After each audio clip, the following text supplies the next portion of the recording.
Bienvenidas y bienvenidos a El Puente, un espacio de encuentro donde las diferencias no nos dividen, sino que nos invitan a conversar y tender puentes que nos permitan comprender nuestra realidad. Hoy nos acompaña un apasionado por el ciclismo que se ha dedicado a estudiar la relación entre la opinión pública y la paz, el andamiaje institucional y que desde la academia ha aportado a estos debates nacionales. Miguel García, profesor titular de la Universidad de los Andes de la Facultad de Ciencias Sociales. Bienvenido a El Puente. Hola David, muchas gracias por la invitación. Bueno, lo primero es felicitarlo. Hace poco lo nombraron profesor titular, ese es un ascenso interesante, importante y créame que me alegra mucho. Sí, así es un paso importante aquí en la carrera profesoral en la universidad y sí, estoy muy contento y muy agradecido, así que pues gracias por la felicitación, la recibo con los brazos abiertos, sí, pues porque estoy contento, no lo puedo negar.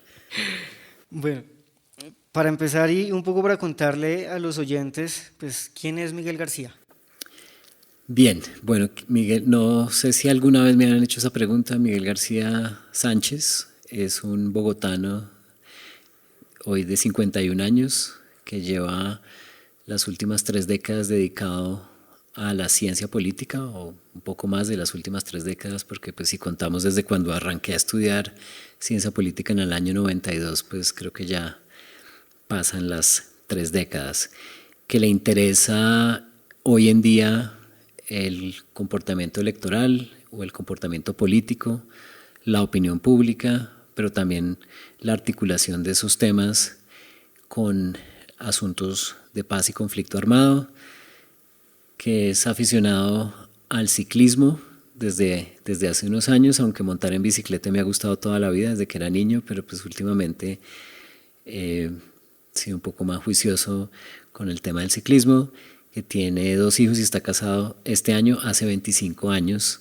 también con una profesora de acá, de la Universidad de los Andes, Carolina Maldonado, que es profesora también titular, y ella siempre va adelante que yo, ella es titular desde hace un poco más de tiempo, que trabaja en la Facultad de Educación, creo que eso ya lo mencioné. Las mujeres en general suelen ir adelante que los hombres. No sé si en general, pero en mi caso así es. Miguel, ¿qué lo llevó, por un lado, a estudiar ciencia política en sus inicios y posteriormente como a indagar en esas líneas de investigación que usted ha tenido a lo largo de estos 30 años de investigación? Bien, a ver, la historia de la política, porque creo que más que la ciencia política que debería hablar es qué me acercó a la política. Creo yo que tiene que ver con varias cosas. Una que es más un asunto familiar y otras que tienen que ver un poco con la coyuntura en la que yo crecí. Entonces, lo primero que tiene que ver con lo familiar, yo crecí en una familia en donde tanto mi papá como mi mamá durante mi infancia hacían muchas menciones a la violencia política de los años 50. Mi mamá fue desplazada de Málaga a Santander cuando era una niña muy pequeña. Mi abuelo salió primero de Málaga y luego mi mamá con mi abuela, y creo que en ese momento mi mamá tenía 1 o 2 hermanas de sus hoy 9 hermanos, y se fueron de Málaga por temas de violencia política. Entonces mi abuelo era liberal, mi abuela era conservadora, pero a pesar de que mi abuela era conservadora, finalmente tuvieron que salir de Málaga. Y en el caso de mi papá, la historia no es tan dura o tan dramática como el caso de mi madre, pero también todo el tiempo se habló de política. Mi papá compraba muchos libros de historia, y yo creo que eso me marcó desde muy pequeño, como tener la política cerca. Liberales, votaban siempre por el Partido Liberal. Recuerdo en 1986 que mi mamá fue a una reunión política en ese entonces Coliseo del Campín, que hoy es el Movistar Arena, a un evento político en las elecciones del 86, y estaba muy emocionada porque había saludado a Virgilio Barco. Eran galanistas también, entonces Galán era una cosa muy importante. También recuerdo un día que Galán pasó en un jeepcito Suzuki por la mitad de mi barrio y salimos a mirarlo. Los acompañaba a votar, entonces como que la política estaba ahí, aunque yo siempre me imaginé que yo tenía que ser ingeniero como mi papá. Mi papá era ingeniero mecánico, trabajaba en la Caja Agraria, y entonces Sí, era un hombre que todos los días usaba un vestido y corbata, se afeitaba todos los días y yo me imaginaba que pues el destino era ese, ir a ser ingeniero como mi papá. Y solo hasta el final, un día, porque un compañero mío del colegio que entró aquí a Derecho era familiar del decano de ese entonces, Carlos Gustavo Arrieta, me mostró la Universidad de los Andes. Yo no tenía ni idea que existía la Universidad de los Andes porque yo fui a un colegio de jesuitas y entonces lo lógico era ir a estudiar la Javeriana. Y vine acá, di una vuelta y yo estaba un poco despistado y vi que había un programa de ciencia política que yo no sabía que eso existía y me entusiasmé y entré acá, me llamó la atención, yo creo que más que el programa en su momento, la universidad. Y, y entonces luego entré a la clase, bueno, me fui a prestar servicio militar, pero yo que estaba con el cupo acá, pero me fui a prestar servicio militar. También al final de mi colegio, de la época escolar, fue el tema de la constituyente y ahí ayudé a repartir séptimas papeletas y estando en el servicio militar me tocó la firma de la Constitución el 4 de julio de 1991. Yo estaba en el guardia presidencial y ahí tuve que ir a mover sillas en el salón elíptico para la firma de la Constitución y después de salir muy cansado me pusieron de guardia ahí a las afueras del Palacio Nariño. Bueno, el caso es que volví con dudas, no estaba seguro si quería estudiar ciencia política u otra cosa, si me pasaba a otra carrera y en la introducción a la ciencia política me entusiasmó, me quedó gustando y ahí me quedé. Entonces esa es la historia de por qué terminé estudiando ciencia política en un momento en que no se conocía mucho qué era eso. Es decir, a principios de los 90 solo había un programa académico de ciencia política en Bogotá y creo que solo había otro en Colombia que era el de la Universidad del Cauca, pero que si no había, no había más. Y eso no sonaba y nadie le decía a uno que estudiara cosas distintas pues a lo tradicional y creo que hoy todavía sigue siendo muy parecido. Y en ese momento me empezaron a interesar temas más electorales y se leía mucho en el pregrado de esa época Análisis Político, la revista del Instituto de Estudios Políticos y Relaciones Internacionales de la Nacional, y estaba de moda el neoinstitucionalismo, los diseños institucionales, las reformas electorales, y yo me fui metiendo por ahí, por ese lado, pero solo más adelante descubrí la opinión pública, pues porque por casualidad, y eso fue aquí también, un profesor de ese entonces, Gary Hoskin, que había sido director del departamento, se consiguió una financiación para hacer una encuesta y me llamó a mí a que trabajara con él. Yo me acuerdo de la anécdota, la primera vez que yo trabajé en una encuesta me mandaron a Napoleón Franco, que vive en Ipsos, a hablar con los estadísticos y la gente de allá y me dicen, bueno, ¿y ustedes quieren que la muestra sea ponderada? No, yo no les pude responder porque yo no tenía ni idea qué era ponderación y yo que, pues yo hice el ridículo, yo me imagino, pero finalmente de ahí salió un libro y ahí me empezó a llamar la atención ese tema. Pero adicionalmente me llamaba la atención y también en esa época estaba como metiéndome con cosas de clientelismo, elecciones y solo hasta el doctorado en donde yo tuve varios profesores que trabajaban asuntos de opinión pública y particularmente uno de ellos que solo fue profesor un año allá cuando yo llegué, después se fue a otra universidad que es Mitch Seligson que murió el año pasado. Él, digamos, es el padre del Barómetro de las Américas. Y pues haber estado cerca de Seligson y de haber trabajado en un verano con él, pues también me llevó un poco hacia el tema de opinión pública. Y luego le di la vuelta a temas más colombianos cuando volví metiéndome con asuntos relacionados con la paz. En el fondo también hay una cosa y es que con el tiempo pues mi curiosidad intelectual se mueve más hacia entender la opinión, porque la gente articula cierto tipo de opiniones, porque piensa lo que piensa sobre la política, porque nos polarizamos, porque la gente toma cierto tipo de decisiones y no otras. Eso es una cosa que me inquieta y que me interesa entender. Y ahí he empezado pues un poco a acercarme a lo que es la psicología social de manera no rigurosa, por supuesto, pues leyendo cositas y me da un poco de pena hablar aquí, decir psicología social y si mis colegas psicólogos me escuchan, pues seguramente dirán, ¿y este tipo qué se cree? Pero de hecho, si estuviera empezando de nuevo, estudiaría más psicología social de la que estudié a este momento de mi vida.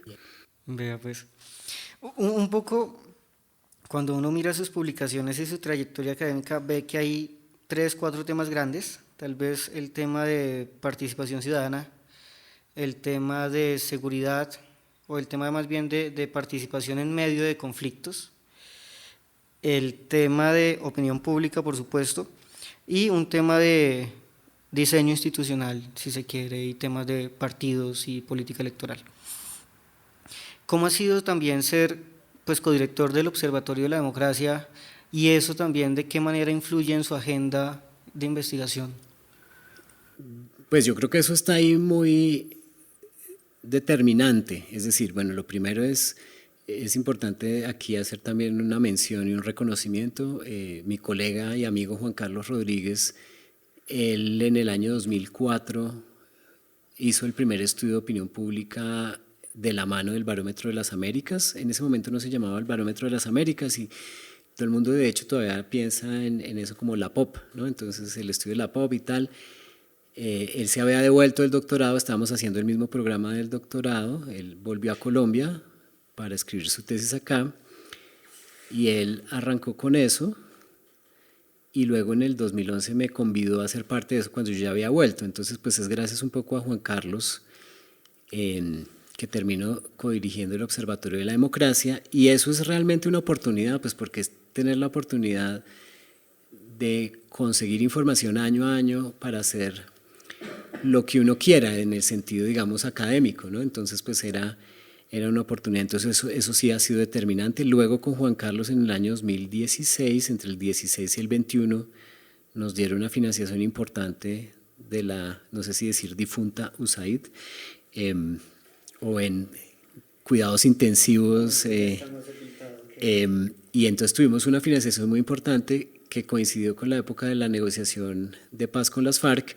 y ahí empecé a hacer ese seguimiento a temas de paz y opinión pública. Entonces también, claro, eso es determinante porque teníamos el equipo de gente trabajando en esos asuntos, la oportunidad de hacer estudios y meter las preguntas que a nosotros se nos ocurrían o trabajar los temas que en ese momento creíamos que eran los más pertinentes y yo creo que resultó siendo una cosa muy favorable y por eso yo me alejé de alguna forma de esos otros asuntos más vinculados con lo electoral y las instituciones, y entonces me fui como para ese otro campo. No solamente por esa oportunidad, sino porque también me llama más la atención eso, pero pues yo creo que en la vida uno también tiene que aprovechar las oportunidades que se le presentan, y yo creo que eso fue lo que pasó en ese momento, pues gracias a esa financiación y a la generosidad de Juan Carlos en invitarme a ser parte del observatorio. Igual, yo he trabajado tema de opinión pública en mi tesis de doctorado, ¿no? Es decir, el tema de opinión pública estaba desde que yo había trabajado en el doctorado, pero estaba más enfocado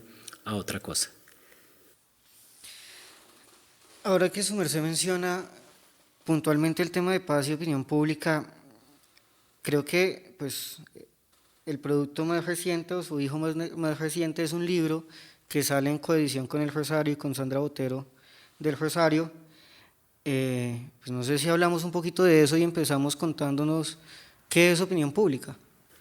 Bien, bueno, me encantaría hablar de eso, del libro por supuesto, y si hay que arrancar desde cero, pues arrancamos desde cero. Entonces, bueno, ¿qué es opinión pública? Esa es una pregunta que puede ser muy difícil de responder, pero pues tiene respuesta fácil. La opinión pública es fundamentalmente la sumatoria de opiniones de los ciudadanos frente a un tema específico y particularmente pues opinión pública política sería como esa agregación de opiniones, de preferencias, de actitudes que tienen las personas frente a asuntos que se relacionan con lo político o con el poder.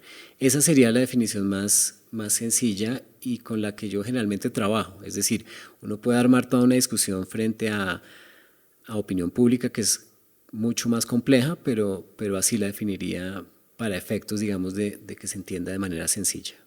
Un poco pensando también en estas discusiones que se dieron durante el acuerdo y el plebiscito y en los últimos años, muchas personas dicen que Colombia termina siendo una sociedad altamente polarizada. ¿Qué tan de acuerdo está con esa afirmación? Pues esa es una afirmación con la que nos encontramos una y otra vez. Yo creo que eso es relativo, ¿cierto? Entonces yo arranco planteando varias cosas que de hecho las he planteado en varias oportunidades. Lo primero es polarización con respecto a qué. Uno no puede hablar de polarización política en abstracto, aunque generalmente se plantea en abstracto. Entonces, ¿hubo polarización con respecto al tema de paz? Sí. ¿Hay polarización con respecto al modelo económico en Colombia? No. Es decir, es importante que pensemos con respecto a qué. Entonces, lo primero es si hay momentos de polarización con respecto a temas específicos. Lo otro que yo creo que hay que tener en cuenta es que pues para hablar de polarización tenemos que demostrar que efectivamente hay dos grupos de ciudadanos con opiniones contrapuestas en polos opuestos. Es decir, y yo siempre recurro a una analogía pues, que es de las matemáticas, y es que es una polarización política es una distribución bimodal, es decir, que tiene dos piquitos, uno a un lado y el otro al otro, y no una distribución normal. Creo que esa es la forma más fácil de plantearlo y, entre otras cosas, de operacionalizarlo para poder demostrar que efectivamente existe polarización. Y lo otro que yo diría que creo que es bien importante es que la evidencia con los datos que yo tengo ha mostrado que la polarización, hay ciclos de polarización, uno podría decir que es cíclica, entonces no podemos pensar que hay una polarización permanente, y lo que es más clave es pensar con respecto a qué temas se da la polarización. Ahora, creo que en este momento no tenemos una circunstancia tan evidente de polarización. ¿Y por qué? Uno diría, pero si es que Petro está en el poder y llegó un gobierno de izquierda y Petro dice esto y dice lo otro y genera escozor entre un sector y apoyo entre el otro. Pero otra cosa también que vimos con la polarización es que la polarización está muy asociada a que existan figuras polarizantes, líderes políticos que sean capaces de moldear la opinión. La opinión no se polariza solita. La opinión se polariza con la ayuda de alguien, de agentes políticos con cierta capacidad de mover las opiniones. Y porque creo que en este momento no es tan clara la polarización como sí lo fue, por ejemplo, en torno al tema de paz cuando Santos y Uribe estaban en una tremenda disputa, pues porque aquí, a pesar de que tenemos un polo, hace falta el otro para generar, digamos, esa tensión. Claro, hay múltiples líderes de opinión, opinadores, editorialistas, periodistas, políticos contrapunteándole a Petro, pero no es un contrapunteo entre iguales, por decirlo de alguna manera. De un lado está Petro y del otro lado no siento que haya algo similar a lo que ocurrió con Uribe y con Santos en su momento. Entonces yo creo que eso es importante tenerlo en cuenta. Fíjense que el otro fenómeno en donde uno podría decir, bueno, ¿y entonces qué pasa en Estados Unidos, en un contexto distinto al nuestro? Yo creo que los referentes de polarización en Estados Unidos, aunque no están tan asociados a individuos, sí están asociados, por ejemplo, a partidos políticos que no existen de la misma manera hoy en día en Colombia. Entonces, cuando se habla de republicanos versus demócratas y quien guía el proceso de polarización en este momento en Estados Unidos, que sería Donald Trump, siempre plantea ese referente, ellos contra nosotros, ¿sí? Ellos contra nosotros. Claro, Petro tiene los ellos, pero los veo menos fáciles de identificar, es de pronto un poquito más ambiguo, aunque dentro de aquí de pronto mucha gente va a estar en desacuerdo conmigo, pero de pronto dentro de la forma como se articula la política, aunque claro, Petro usa el lenguaje tradicional o las categorías de la izquierda, sí, ¿no? Es la burguesía, ¿sí? La oligarquía. Sí, pero no sé, pero es que en últimas también lo que ha pasado es que a veces otros de Petro son sus ministros, ustedes que no han hecho la tarea, entonces pues ahí sí estamos fregados, pues porque no definió el nosotros con claridad, pues que si el nosotros también puede ser el otro, ¿sí? Ahí yo creo que es más ambiguo. No sé si de pronto al inicio del gobierno Petro había un otros más claro que se fue desdibujando en la manera en que se terminó configurando el gobierno por un lado, pero también por el otro porque no hubo una oposición capaz de organizarse, sino, como decía usted, múltiples polos disputándole a Petro, pero no hay un líder visible ni hay un partido visible. Sí, yo creería que es más lo segundo, no estoy tan seguro de lo primero, puede que sí, pero de todas formas fíjese que sí, Petro trata de tender puentes en un principio al menos con ciertos ministros, pero entonces luego esos ministros salen que porque eran representantes de la oligarquía, que es lo que no se traga Cecilia López, que siempre dice que el oligarca es el hijo de ella, que es banquero, pero ella no. y pues ese era también el ministro de Hacienda y Alejandro Gaviria y unos otros. No sé, sí, es curioso, pero yo sí creo que la ausencia de un líder del otro lado tiene mucho que ver. Ahora, se me viene en la cabeza otro ejemplo que es Milei, pero es que, por ejemplo, la fuerza del peronismo en Argentina es muy grande, entonces Milei está peleando contra el peronismo y lo que él llama la casta, y lo ha definido de una manera muy clara, y yo siento que aquí no lo es tanto. No sé si eso es producto de que pues finalmente Petro lleva 30 años haciendo política en este sistema y pues está adaptado a una cosa en donde es haciéndose pasito y hablando duro de vez en cuando, no sé, de nuevo, ahora que nos estamos desviando. Saliendo de ese terreno pantanoso y volviendo al libro, ¿cuál podría ser? Yo sé que es un trabajo difícil porque es un libro voluminoso por un lado, pero también es una recopilación de muchos artículos. ¿Cuáles pueden ser los hallazgos principales de ese libro? Bien, antes de responder esa pregunta que es fundamental y creo que me da una oportunidad de hablar de justamente lo que queremos con Sandra o lo que quisimos con Sandra cuando pensamos en editar el libro, antes de darle esa respuesta que la tengo clara, es qué nos motivó a hacerlo. Yo quisiera también contarle un poquito de eso y son varias cosas. Entonces la primera es, esto surge de distintas formas y una de las cosas interesantes es cómo la memoria le juega a uno ciertas pasadas, ¿no? Entonces, en varios eventos en los que hemos presentado el libro, a veces Sandra cuenta una historia que es un poquito distinta a la mía, pero es que la realidad se compone como de los recuerdos de ella y de los míos. Pero entonces una vez, creo que fue un evento que yo le invité aquí de comentarista y nos dimos cuenta que la gente no estaba leyendo lo que se hacía en Colombia sobre estos temas. Y además nos dimos cuenta que ya se había avanzado suficiente en un debate sobre paz y opinión pública que daba para de pronto recopilar algunas ideas. Y además quisimos hacer un libro, y eso cito a Sandra, que en su momento ella decía que lo pudiera leer mi tío, o sea, el tío de ella. Pero resulta que pues esa parte no nos salió tan bien porque aunque le bajamos el tono técnico, siguió siendo un poquito técnico. Entonces, ¿qué quisimos ahí? Hacer que fuera un libro que acercara al público colombiano a un debate sobre paz y opinión pública en Colombia que ha tenido lugar en los últimos 10, 12 años, que ha ido creciendo, en el que se han encontrado cosas muy interesantes, pero que sentíamos que el público colombiano está un poquito ajeno a él y que también era la oportunidad de recordarle a ese público también extranjero pues que aquí hay unas cosas que se están haciendo que son muy valiosas. Y adicionalmente quisimos tener como una especie de referencia bibliográfica para poder armar un curso, y de hecho yo ya dicté con ese libro el semestre pasado un curso que se llamó Paz y Opinión Pública en Colombia, porque ese también fue un objetivo, era tomen, este es el debate. Entonces, esa fue la motivación. ¿Qué podría yo decir de ese libro y qué es lo que creo yo que es valioso de ese libro? Lo primero es que es un libro que quiere desplebiscitar el debate en torno a entender cómo funciona la relación entre la opinión pública colombiana y los asuntos de paz. ¿Por qué desplebiscitar? Porque con Sandra nos dimos cuenta que la discusión giraba en torno al resultado del 2016 del plebiscito, en donde básicamente la idea es que estamos divididos. Y hasta ahí llegó.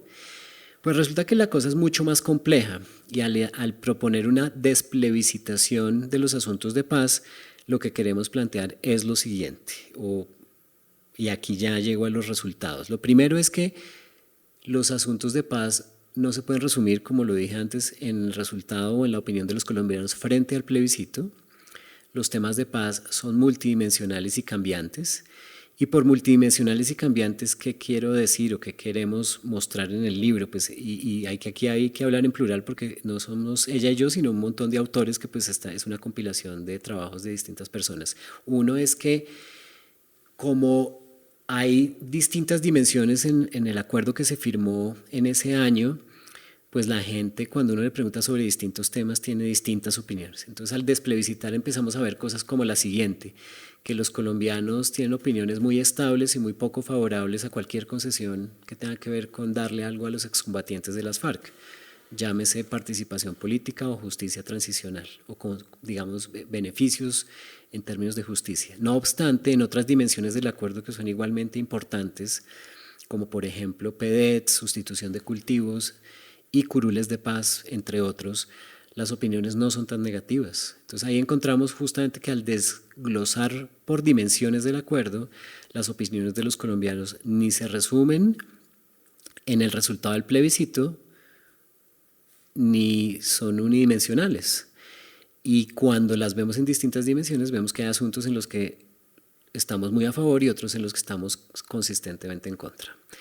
Otro hallazgo que es muy interesante del libro tiene que ver, por ejemplo, con que mostramos que para el caso colombiano en particular, y hay varios estudios que así lo demuestran, las élites políticas jugaron un papel fundamental guiando la opinión pública. Entonces ahí hay un par de trabajos en los que yo soy coautor y mostramos cómo hay una dimensión de afecto, como si yo me siento cercano a un político, pues sus mensajes van a ser mucho más escuchados y esos políticos pueden mover y moldear la opinión. Eso no quiere decir que nos manipulen, pero que sí nos dan unas pistas que seguimos, porque finalmente en un contexto en donde estamos buscando información escasa, pues quién mejor que nuestros líderes a quienes apreciamos para que nos guíen.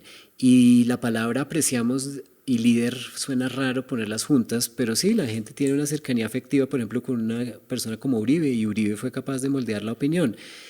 Y con lo menos carismático que pueda ser Santos, pues Santos jugó un papel más o menos similar. Ese es otro hallazgo interesante. Y cito otros dos que yo creo que son muy interesantes y muy relevantes de ese libro, y es que podemos establecer a través de ese libro un diálogo con discusiones académicas que se han dado en otro lado, y llegamos a la conclusión de que los factores como la exposición al conflicto, llámese ser víctima o vivir en una zona cercana a la violencia, no es un factor determinante en las opiniones sobre temas de paz.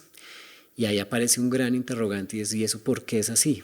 Y digamos, ahí nos hemos tratado de devanar los sesos, tratando de entender por qué, a diferencia de lo que sucede en otros países, víctimas y no víctimas no necesariamente tienen actitudes diferentes frente a temas de paz. Frente a otros asuntos sí hay diferencias, pero frente a temas de paz no parece haber diferencias, o con la información que tenemos no se encuentran diferencias. Y esto es consistente en varios estudios. Usted dice que la exposición al conflicto no es determinante, pero si uno ve los resultados del plebiscito, y yo sé que parte del objetivo es sacar el plebiscito de la ecuación, pues el sí gana en la periferia, donde históricamente se vivió el conflicto, y el no termina ganando en las ciudades principales, donde uno puede decir no se vivió el conflicto, aunque hay una buena proporción de víctimas de desplazamiento y demás. ¿Eso no va en contravía de lo que usted acaba de decir? No, no necesariamente. Esa es parte, digamos, de lo interesante de esto. Bueno, primera cosa que uno puede decir, bueno, pero en Bogotá también ganó el sí, y Bogotá es una zona alejada. Entonces, y lo segundo es que también aquí nos metemos en un tema un poquito más técnico, y es que una cosa es mirar los datos agregados del resultado electoral, en donde uno dice, aquí ganó el plebiscito y es porque sacó más del 50%. Pero eso es una sumatoria de decisiones individuales. Cuando uno hace el análisis desde opinión pública, estamos mirando decisión por decisión, estamos comparando 1.500 contra 1.500. Y ahí la historia es distinta. Entonces, digamos, las escalas de agregación también nos hacen contar una historia diferente, y lo que estamos contando acá es cómo las experiencias individuales no determinan necesariamente esas opiniones diferentes. Es decir, yo puedo haber sido víctima del conflicto, pero no necesariamente es decir, víctimas y no víctimas terminan teniendo opiniones relativamente similares. Ahora, también se ha analizado con información agregada de violencia, y a nivel individual el resultado sigue siendo el mismo que mencionaba hace un rato. Entonces, digamos, ahí creo que no queda más que invitar a los oyentes a que le echen una mirada al libro y se convenzan un poco de la cosa. Yo podría dedicar horas a tratar de explicar este asunto. Simplemente adiciono un par de cosas que creo que son importantes. Primero, crean que esto es por donde cuando lo estamos planteando, y lo segundo es ¿por qué? Y entonces una cosa que hemos tratado de entender es cómo a través de distintas experiencias se llega al mismo punto, porque ojo, nosotros no estamos diciendo que víctimas y no víctimas son iguales, sino que a pesar de sus experiencias subjetivas distintas, por alguna razón llegan a opiniones parecidas, ¿sí? Es decir, eso no quiere decir que la experiencia de victimización es irrelevante, ¿no? Es muy relevante al marcar, digamos, las experiencias y la psicología de las personas, ¿cierto? Que no es lo mismo no haber vivido eso. Ahora, una cosa que vemos es que en un país con unas élites tan poderosas y tan importantes en la definición, por ejemplo, de la opinión, y llámese, por ejemplo, en eso Álvaro Uribe, yo creo que hay un argumento que es muy valioso y muy poderoso que lo formuló hace muchos años Iván Orozco en un artículo para el 2001, que fue, yo creo que cuando yo encontré ese artículo dije, aquí está la respuesta a lo que nosotros no estamos entendiendo con esta diferencia inexistente o esta no diferencia que encontramos. Y Iván Orozco dice, mire, Uribe logra sacar la discusión sobre la violencia de las zonas rurales y la vuelve un discurso nacional, en donde unos y otros terminaron teniendo esta animosidad en contra de los grupos insurgentes y se vuelve, digamos, lo que él llama la economía política del odio. Entonces no hay que ser víctima para odiar o para rechazar. También quienes simplemente, no sé, por ese efecto, digamos, guiados por una élite o por solidaridad o llámenlo como quieran, terminan construyendo opiniones muy similares. Entonces tenemos un proceso social de construcción de opinión que compartimos, aunque las experiencias subjetivas de las personas sean diferentes. Pero ahí está, la respuesta está en el libro, porque esa pregunta que usted me hizo, David, esa es una pregunta clave que pues obviamente nos tocaba estar preparados para poder responderla. Me va a tocar cobrar pauta cada vez que usted diga que vayan a leer el libro. Sí, lo que pasa es que ya creo que no hay ejemplares porque la universidad imprime muy poquitos.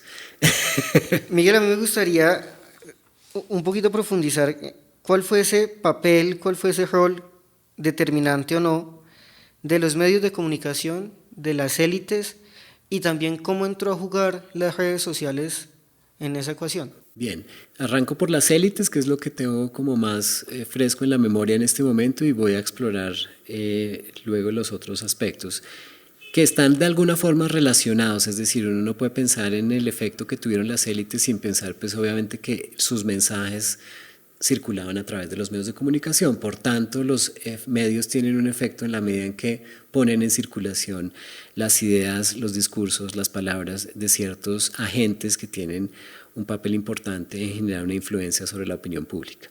La influencia de las élites es fundamentalmente ayudándonos a construir ciertos discursos sobre el otro.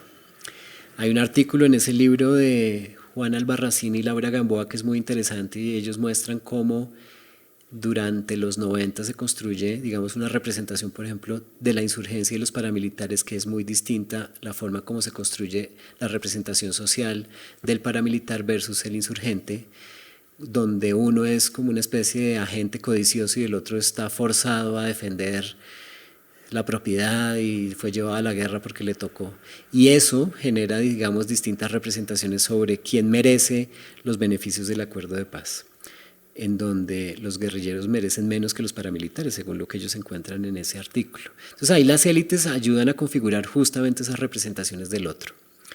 Las élites en el contexto del plebiscito ayudaron a construir la representación de lo que era el acuerdo de paz, que era esta concesión a unos sujetos que la sociedad consideraba que no merecían nada, e incluso que era esta representación de un acuerdo que le iba a entregar el país a unos y a otros, y del otro lado pues estaba diciendo esta es una deuda que tenemos con las víctimas, este es el camino a la paz y a la reconciliación. Entonces la influencia de las élites va a través de la información y los mensajes que nos envían, pero eso se recibe en la medida en que nosotros como individuos aceptemos al emisor del mensaje en tanto tengamos algún tipo de conexión afectiva con ese emisor del mensaje. Es decir, una de las cosas que tratamos de probar empíricamente a través de unos experimentos era si la gente escuchaba el mensaje de un profesor como una élite intelectual, ¿cierto? Y resulta que como son profesores que no tienen identidad específica y son un ente abstracto, eso no genera ninguna influencia. Mientras que a los que les dijimos fulano de tal dijo, y un fulano de tal que estaba metido en el debate, no eres cualquier fulano de tal, no es, yo no sé, un periodista famoso, no, tenía que ser o Santos o Uribe. Y sobre todo Uribe sí lograba mover empíricamente en los estudios que hicimos la opinión, como una fuerza persuasiva. Entonces eso es fundamental, ese es el papel que juega un Trump, ese es el papel que juega un Milei. Ahora, los medios, y aquí simplemente cito un poco como lo que es la investigación en medios en ciencia política, que ha sido una de las cosas más difíciles de demostrar. Hay un artículo que yo les pongo a mis estudiantes que siempre dice que pues, los efectos de los medios es el más grande ridículo de la ciencia política, porque nunca pude demostrar que tiene efectos, porque es muy difícil, porque hay que lograr mostrar que en un contexto en el que hay mensajes compitiendo, uno recibe el mensaje y que ese mensaje uno lo acepta y que ese mensaje que uno acepta le mueve algo a uno adentro. Entonces empíricamente es supremamente complicado, pero digamos que sabemos, a pesar digamos de la dificultad de probar los efectos de los medios, que realmente lo que nos afecta es el mensaje. Y el mensaje, ¿quién lo protagoniza? Esas élites. Ahora, ¿qué papel jugaron los medios en Colombia? Pues obviamente poner a circular algunos mensajes que algunos medios de comunicación ponen a circular más que otros. Luego está la pregunta sobre redes sociales. Las redes sociales en los estudios que realmente no los he hecho yo, esos estudios los ha hecho Juan Carlos, sí muestran cómo, por ejemplo, hay un estudio que Juan Carlos hizo con unos asistentes de investigación ya hace unos años que es muy interesante y muestra cómo la estrategia de redes del no fue mucho más efectiva en el sentido de que mandó un mensaje mucho más claro y distinto, mucho más puntual y sencillo. La estrategia de redes, o al menos en la conversación en redes, que se movió del otro lado, apuntaba a más direcciones. La estrategia de redes, además, en el caso del no, está mucho más articulada a unos opinadores específicos, llámese Álvaro Uribe y un par de opinadores más, y eso logró, creemos, tener mayor impacto que una estrategia mucho más difícil, digamos, de identificar, más ambigua. Ahora, creo yo que era más fácil decir no que promover el sí, cuando el sí era... Es que la ironía de la opinión es que proponerle cambios a la gente es muy complicado, porque usted puede vivir en un mundo supremamente deficiente, pero usted ya está adaptado al mundo deficiente. Y a usted viene un tipo y le dice, David, su mundo deficiente en el que usted está adaptado, mañana se lo arreglo. Usted no necesariamente come cuento de eso, porque le están haciendo una promesa, ¿verdad? Usted lo único que sabe es que usted ya se adaptó a vivir en donde está. Entonces ese era también un reto adicional que tenía el sí, ¿no? Es vender una promesa, aunque parecía lógico que la gente lo fuera a aceptar, entre otras cosas porque las encuestas nos habían dicho, y en parte de la multidimensionalidad de la opinión pública es que la gente consistentemente apoya las salidas negociadas, pero cuando le presentan una salida específica ya la gente empieza a tener pensamientos diferentes y a verlo con más detalle. Ahí yo quería un poco, no sé si podemos profundizar un poco en cuál es la efectividad o por qué resultó ser más efectivo el no que el sí, partiendo un poco de lo que usted dice y también de lo que dice en el libro, y es, en general la gente quiere salidas negociadas, en general hay, pues digamos, la opinión se forma en torno a temas puntuales, y usted decía, la gente no está dispuesta a darle concesiones en temas de justicia y participación política a las FARC, pero sí está dispuesta a sacar plata para invertir en municipios PEDET o para invertir en proyectos productivos de sustitución de cultivos. ¿Qué pasa para que fracase el sí y termine triunfando el no? Y ahí pregunto también por un tema de, usted habla de los afectos, yo hablo también de emociones, pero también un tema de desinformación que en últimas metieron ahí un discurso de ideología de género tenebrosísimo, que al final hasta la Iglesia Católica salió a decir Monseñor Rubén Salazar al otro día como, oiga, no, nos engañaron. ¿Qué pasa para que gane el no y para que termine perdiendo el sí? Bien, esto hay que mirarlo, digamos, el tema, es decir, si usted gana por una nariz, usted ganó. Y cuando usted gana por una nariz, su estrategia, su entrenamiento, si usted fuera un deportista, ¿cierto? Su alimentación es la exitosa, ¿cierto? Automáticamente. El que tenía una nariz más chiquita y perdió por una nariz o por media rueda de la bicicleta, pues pareciera que su estrategia, su alimentación, su sistema de entrenamiento fracasó. Entonces ahí hay que tener cuidado con eso porque aquí es una estrategia que ganó por una nariz.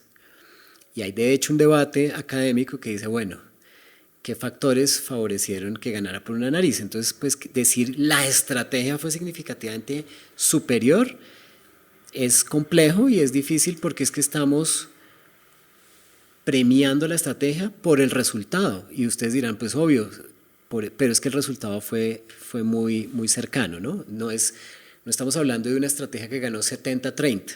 Entonces ahí hay que tener en cuenta. Ahora, punto 2. Las opiniones de los colombianos sobre temas de paz sistemáticamente están por encima la salida negociada del 60%, pero la aprobación del acuerdo de paz nunca estuvo por encima del 55%. Estaba en el límite. Entonces, de todas formas, había un contexto específico en el que no era fácil ganar, pero eso no lo vimos. 3. Estábamos negociando con una guerrilla frente a la cual los niveles de confianza eran del 6% y la gente no pasó del 20%, del 30% en el apoyo a concesiones a las FARC de justicia y de participación política. Entonces, de todas formas, el contexto de vender esas concesiones era difícil y del otro lado se capitalizó la dimensión de concesiones y no de beneficios futuros a las comunidades afectadas por la guerra. Y entonces yo creo que eso pudo haber sido determinante en esa estrategia. Entonces, digamos, cualificando las cosas, hay que ponerlo, digamos, darle a cada cosa el peso que se merece. 2, ¿qué es lo que pasa con las distintas dimensiones? Y hay un estudio que me muero de ganas porque salga publicado, estamos a punto de mandarlo a una revista y que lo que dice básicamente es, la gente piensa prospectivamente el tema de paz y los temas que tienen que ver con concesiones al otro, a ese otro que se construyó como un villano, no le jala. Pero aquellos temas que tienen que ver con concesiones a las comunidades más afectadas por el conflicto, que tienen que ver con beneficios, por ejemplo, de política pública, a eso sí le jala, ¿sí? Eso pesó mucho menos en el debate. El debate giró en torno a las concesiones, pero había una dimensión gigantesca del acuerdo que tenía que ver con lo otro, que es en últimas lo que llevamos implementando o tratando de implementar todos estos años, ¿sí? Que no se resumía en las concesiones a los excombatientes. Claro, hay un tema de justicia que pues es toda una discusión de cómo ha avanzado o no, pero digamos yo le daría esos elementos. Y un poco para ir llegando al presente y también porque el tiempo es corto, la implementación del acuerdo va lento, tal vez más lento de lo que muchos esperábamos, pero a un paso constante si se quiere. ¿Cuáles pueden ser, por un lado, los retos de la implementación teniendo en cuenta que empezó con el bache de que el plebiscito se perdió, pero también cuáles son los retos de salidas negociadas al conflicto cuando las 7 u 8 mesas que tiene abiertas este gobierno en espacios sociojurídicos están haciendo aguas por todos lados? Lo único que tienen para mostrar son en Nariño, que hay como 200 alzados en armas que quieren desmovilizarse. Al parecer, ¿cuál es la salida negociada cuando no hay estrategia por un lado, pero también la opinión en pública parece estar girando a no ser tan benevolente con las negociaciones? Bueno, entonces son dos cosas, implementación, sí, la apuesta de Santos sobre el plebiscito, yo creo que el costo en términos de legitimidad que tuvo que pagar y yo creo que el costo luego en términos de implementación que pagamos fue muy alto. Entonces, desde un principio, y hay gente que dice incluso desde el gobierno Santos, con Pardo a la cabeza de esa vaina, eso no arrancó como tocaba.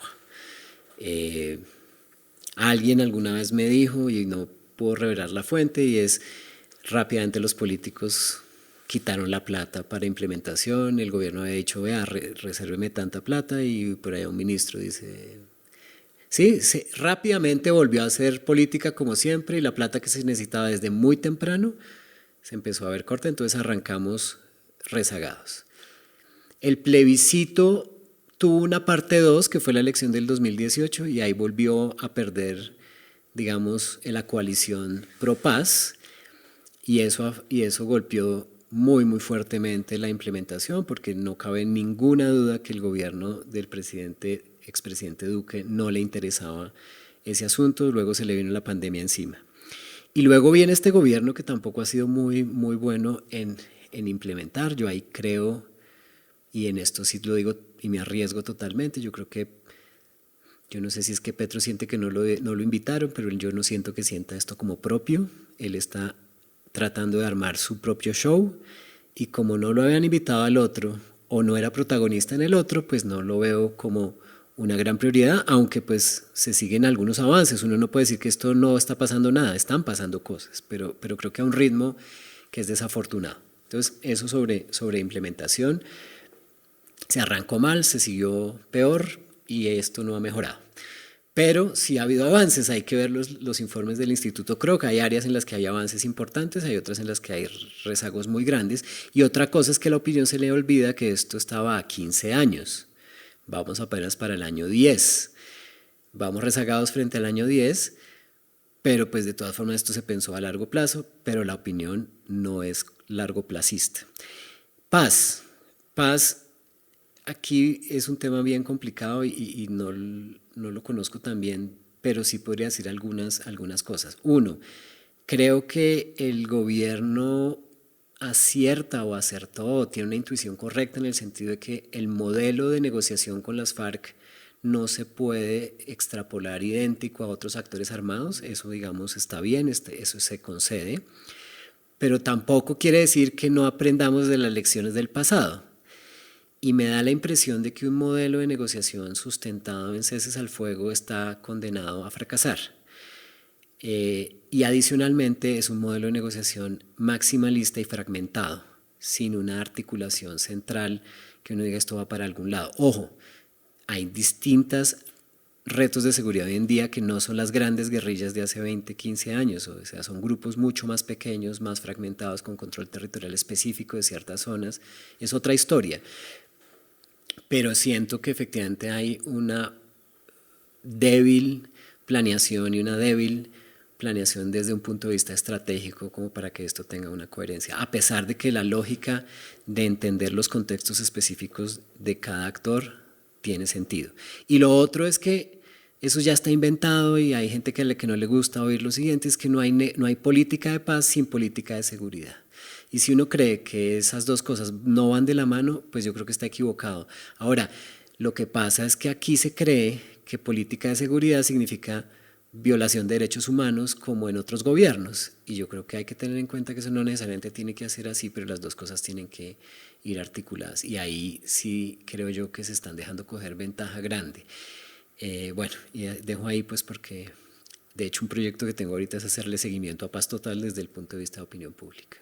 Yo quería preguntarle un poco, digamos, la sensación que uno tiene después de trabajar temas de paz es que la paz ya no es vendedora. Ah, bueno, sí, de acuerdo. Eso ya no es atractivo. Y volvemos nuevamente a una securitización del discurso y del debate y seguramente 2026 va a girar en torno a seguridad. Sí, y pero es que ese es el punto de pensar que paz y seguridad son dos cosas distintas. Entonces es un juego a pendular o a bandas que no tiene mucho sentido. Y eso que usted dice, David, es totalmente cierto.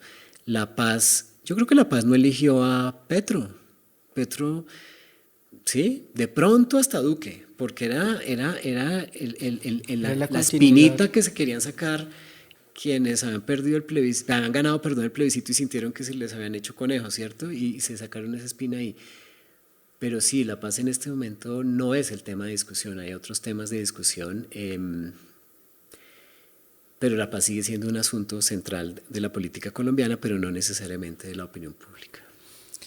Y volviendo tal vez un poco a las motivaciones del libro que usted nos contaba hace un momento, y también rememorando discusiones que teníamos en los salones y en los pasillos durante mi pregrado, ¿cuál es la posición de la academia, o bueno, no la posición, pero cuál es el rol de la academia en torno a todos estos debates? Muchas veces nosotros como estudiantes decíamos, pero es que los profesores no están hablando del tema, es que los profesores no están saliendo a medios de comunicación a hablar del tema, y usted nos dice, pues tampoco es que nos hubieran parado muchas bolas, pero en este momento también, y viéndolo a futuro, ¿cuál debería ser ese rol de la academia en estos? Sí, pues yo sí creo que la academia tiene cosas que decir y yo creo que la academia tiene, sobre todo en un contexto global en donde hay una suerte de tendencia anticientífica y antiacadémica, yo creo que nosotros tenemos que estar muy atentos porque es que estos análisis mesurados que avanzan lentamente, que son importantes porque hay unas conclusiones, es decir, sabemos qué modelos de negociación funcionan más que otros. La academia nos ha demostrado qué se necesita para que un proceso de paz funcione y para que no haya reincidencia, es decir, eso está inventado y eso está ahí. Y la academia tiene que hablarle al oído o al menos estar ahí cerca de quienes toman decisiones y formulan políticas públicas. Yo creo que eso es fundamental. Ahora, que estemos también activos en debates, bueno, eso también yo creo que depende mucho de estilos.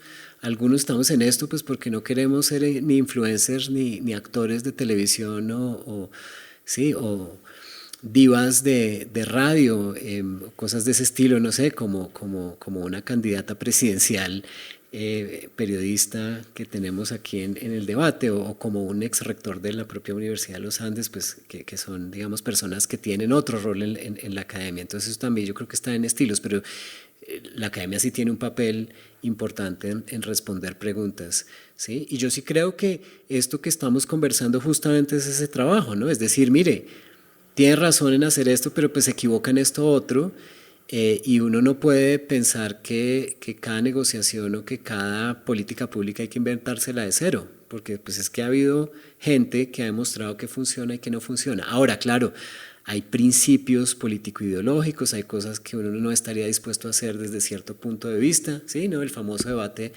de la época que usted estaba en la universidad sobre subsidios a la oferta y a la demanda como Serpi lo paga. Listo, eso estamos dispuestos a debatirlos desde un punto de vista político ideológico, está bien, y hay cosas, o que la educación tiene que ser pública, perfecto, pero hay otras cosas en las que sí se puede aprender de eso que nosotros hacemos. Y no me puedo ir sin decir lo siguiente, y los estudiantes a veces son muy poco impacientes. Eso que ustedes aprenden en los salones de clase es lo que necesitan para lo que ustedes llaman la vida real, ¿sí? Y ustedes se dedican a eso, a ser analistas, a resolver problemas. Cuando están en una entidad pública o en una entidad consultora o en una entidad descentralizada, están haciendo ese análisis. Entonces, pues sí, eso sirve para la vida real. Lo que pasa es que ustedes son muy impacientes y creen que eso es pura carreta, y eso no es así. Bueno, Miguel, parte de este espacio también es pues, conocer a los invitados más allá del rol del que los conocemos usualmente como políticos, como académicos. Y en ese sentido quisiera que les recomendara a nuestros oyentes alguna obra de arte, alguna pieza cultural que usted diga, vea, chévere que lo escuchen, chévere que lo vean. Bueno, bien. A mí me gusta mucho la música. Me ha gustado la música desde que tengo memoria, puede ser por influencia de mi mamá, aunque la música que yo oigo es muy distinta a la que oye mi mamá. Entonces, pues recomendaciones, yo creo que haría recomendaciones de música, que oigo yo, que me gusta. Entonces, eh, y bueno, y soy una persona que le gusta ir a conciertos, entonces, no sé, les podría recomendar, eh, voy a hacer una recomendación bien exótica. Entonces, eh, hace poco redescubrí a Iron Maiden y hay una canción de Iron Maiden que me parece buenísima, que se llama La rima del antiguo marinero, si esa es la traducción correcta. The Rime of the Ancient Mariner, una cosa así. Canción que dura 16 minutos, vale la pena oírla. Pero también me gusta un rock más suave o más pop, me gusta mucho The Cure, así que quienes no han oído The Cure, les recomiendo The Cure, que además acaba de sacar un disco recientemente que está muy bueno. Y no podría irme sin una recomendación literaria, aunque desafortunadamente leo menos de lo que yo quisiera o puedo leer, pues por las clases y porque ando leyendo otras cosas pero hay dos autores que he descubierto recientemente que me han gustado mucho. Una es una escritora mexicana que se llama Guadalupe Nettel, que tiene un libro que se llama La hija única, un libro en el que aprendí un montón de cosas sobre, digamos, la perspectiva de las mujeres de la maternidad, y eso que pues tengo hijos y a mi esposa muy cerca, pero pues este es un libro fantástico, así que muy recomendada a Guadalupe Nettel. Y a Leonardo Padura, que yo nunca había leído a Padura, que yo creo que más gente lo conoce que a Guadalupe Nettel, y les recomiendo Personas Decentes de Leonardo Padura.